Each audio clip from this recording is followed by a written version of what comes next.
নমস্কার সব, দেখতেই তো পাচ্ছেন টবের গাছের কত জল জমে, তারপর টবগুলো সব উল্টে গেছে। রোজই হচ্ছে এরকম। সবগুলোকে তুলে নিলাম, সব পড়ে গেছে, ভারী ভারী এইগুলো পড়েও গেছে।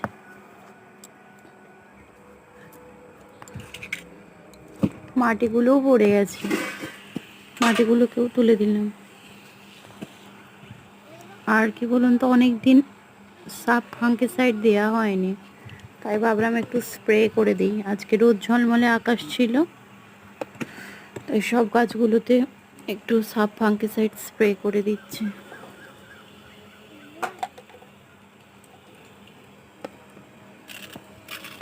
কিছু কিছু গাছ এমন নেতিয়ে পড়েছে, মনে হচ্ছে না যে বাঁচবে। কি করে বাঁচবে কে জানে, খুব খারাপ লাগছে। আমি কিছু করতে পারছি না তাদের জন্য আর কি। এটা আঙ্গুর গাছ, দেখুন 2 বছরে কিন্তু ফলন আসেনি। আর এই কালারটা দেখুন, এই সন্ধ্যা তারার এই কালারটা খুব সুন্দর।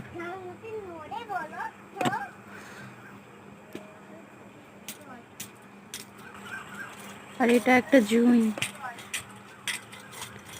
এত জুঁই ফুল হয়েছে এই ছোট্ট গাছটাতে, এত সুন্দর গন্ধ, মানে বলার কথা নয়।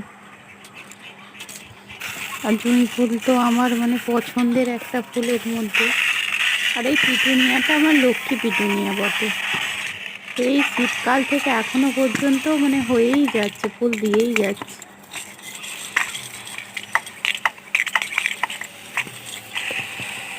স্থলপদ্মের গাছটা এবছর ফুল হয়েছিল।